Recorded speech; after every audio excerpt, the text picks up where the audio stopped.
Grand 2, représentation graphique d'un nombre complexe. Dans ce chapitre, on va munir le plan d'un repère orthonormé, direct, O, U, V.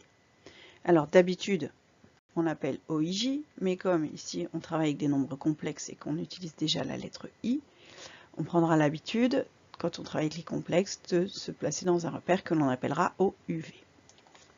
Alors, nous allons voir d'abord l'affixe d'un point. Commençons par la définition. Soit un nombre complexe Z qui s'écrit sous la forme A plus IB avec, comme d'habitude, A et B de nombres réels.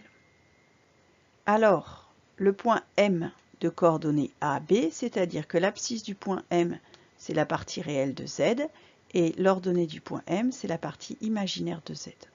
Donc le point M de coordonnées AB est appelé image du nombre complexe Z.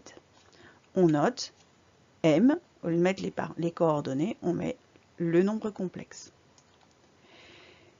Et réciproquement, le complexe Z est appelé affixe du point M. Donc le complexe, c'est l'affixe, le point, c'est l'image.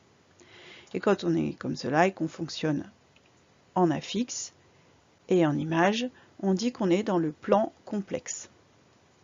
Donc en fait, le complexe Z va me servir à écrire les coordonnées des points, mais avec une autre façon de les noter.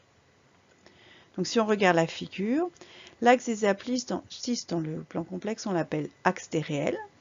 L'axe des ordonnées dans le plan complexe, on l'appelle axe des imaginaires. Le point M qui est ici, il a pour abscisse A et pour ordonnée B, donc c'est l'image du nombre complexe A plus IB. Et là, j'ai les deux vecteurs unitaires U et V. Exemple.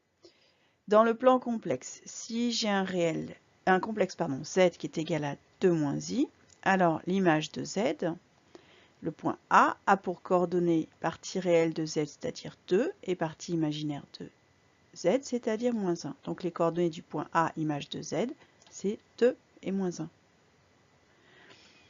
En revanche, si j'ai un point B de coordonnées 1, 5, et ben, l'affixe du point B sera Z égale 1 plus 5 fois I. Donc ce n'est absolument pas compliqué, c'est juste une notation à maîtriser. Quelques remarques? Les nombres complexes Z qui sont réels, c'est-à-dire qui s'écrivent sous la forme Z égale A. Ben, les réels, ils ont une partie imaginaire égale à 0, donc leur ordonnée est nulle. Donc ils sont sur l'axe des abscisses, sur l'axe des réels. Les nombres complexes Z à l'inverse, qui sont des imaginaires purs, ceux-là, leur partie réelle vaut 0, donc l'abscisse de leurs images vaut 0. Donc, les points sont placés sur l'axe des ordonnées.